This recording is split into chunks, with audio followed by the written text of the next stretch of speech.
Pistons Live is presented by Cure Auto Insurance.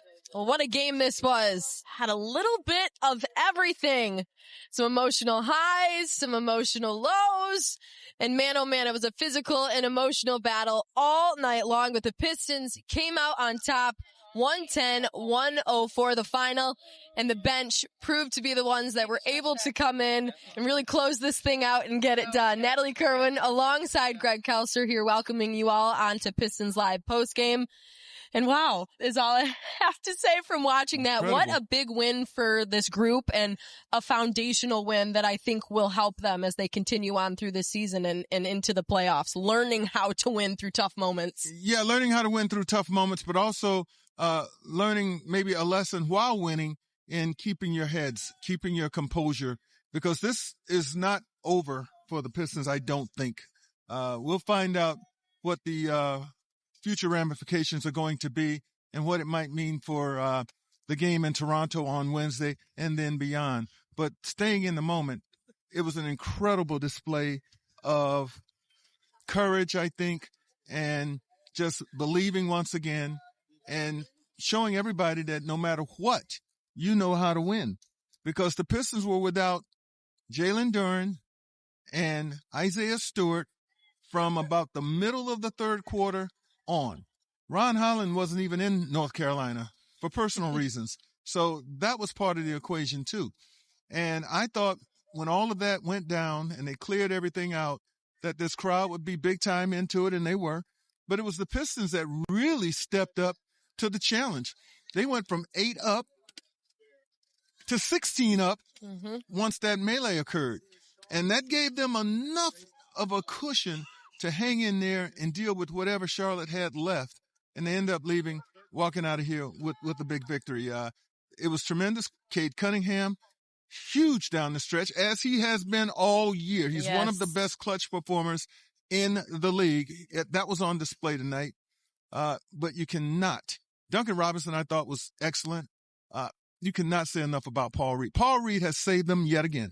He's done it again. Let's talk about him. He's done it more times than one this year, when just pushed into action through attrition, when all those guys were out hurt early back in December.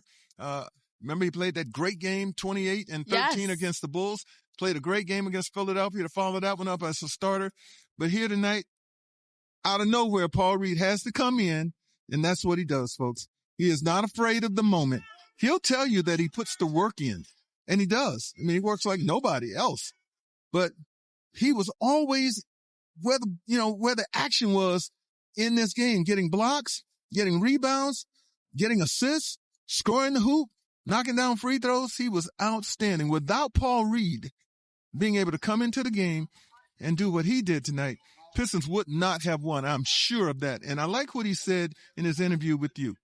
Somebody's got to stay cool and poised. Yeah. As much as he would have liked to have gone out there. I think every guy probably would have. You got to have each other's backs, but you want to come into the game. You want to show your teammate I got your back.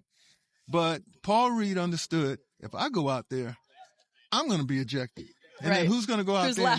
Who's left? Who's going to get rebounds? Who's going to play defense?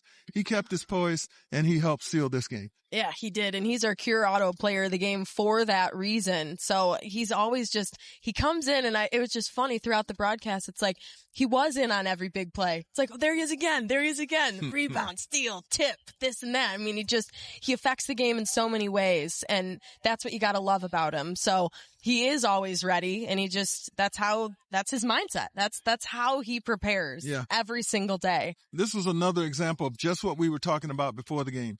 Most teams believe that when their opponents have to go to their bench, you got them. Because there's usually a drop-off of some sort when teams have to go to the bench. Well, the Pistons had to go deep on the bench because Jalen Duren's the starter, Isaiah Stewart's the backup, and Paul Reed's the backup to Isaiah Stewart. But there was no drop-off. In fact, it got better for the Pistons when Paul Reed came on the floor. It's the opposite for Detroit, right? It's like, oh, don't worry. We're actually going to thrive when something like this happens and we have to go to our bench. It's incredible. So let's take a look then at that third quarter when that melee went down, Greg, just from what we saw. I mean, let's take a look at just how everything went down. And, obviously 4 ejections came from it, but let's take a look at how this starts. So Musa Diabate and Jalen Duren go face-to-face, head-to-head after a foul on Diabate. And then the fist started swinging. And it didn't stop there. See, Jalen's going to hit first. But, they kind of bumped heads. That sort of started it. So Jalen swings. Musa Diabate retaliates. But then he continues. He escalates the whole thing. Now he's racing, running after Jalen Duren, trying to get to him. And then from the other side, Miles Bridges is going to step in and try and get a punch in on Jalen Duren. So now he's involved in it. And that's what incensed Isaiah Stewart. You see, Isaiah Stewart came flying off the bench. He didn't care. At that point, he did not care about any ejections, future ejections, or whatever. He was going out there in support of his teammate. So as a result, the 2 of them are ejected, Isaiah and Jalen, as well as Miles Bridges and Musa Diabate. And then it went from there. Later on, the Charlotte coach, Lee was ejected. So it did have everything. It had everything. But the cooler heads turned out to be the Pistons with Cade Cunningham, Duncan Robinson, Paul Reed, Asar Thompson coming in, playing some key defensive moments. It was just a good team victory and another way that the Pistons were able to find, just how to get it done at the end. But at the same time, another lesson in, guys, we got to stay cool out there.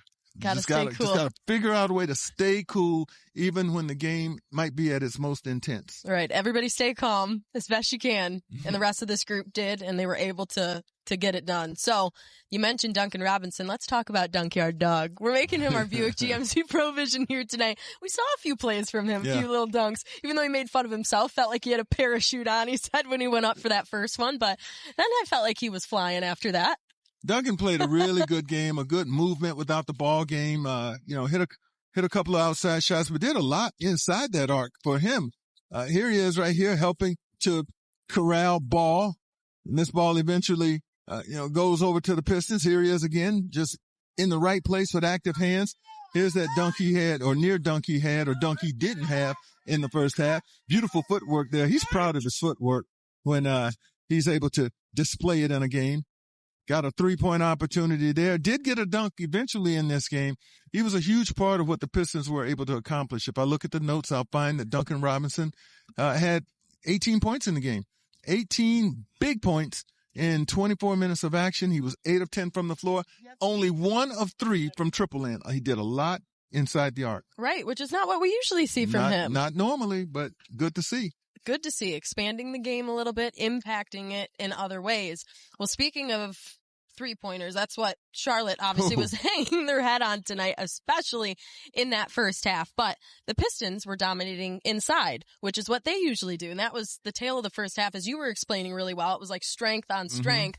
Pistons were able to have the edge, obviously in the paint. And then Charlotte from the outside. But let's talk about Pistons' ability to continue to score in the paint. Those are our Xfinity high-speed highlights. Well, here's the thing. The Pistons played to their personality, which was this: getting it done in the painted area, attacking the basket. They lead the league in points in the paint disparity. That's not going to change after tonight. They were 60-26 in the paint. What they were able to do was use that to ward off what the Hornets were doing behind that arc. They knocked down 19 out of 47 threes in this game. You don't lose too many games when you make that many threes. And so, that'll be the disappointment for Charlotte. They made 19 threes, and yet they still got the L because they could not contend with the Pistons on the inside. The Pistons just overwhelmed them in the painted area scoring. Crazy.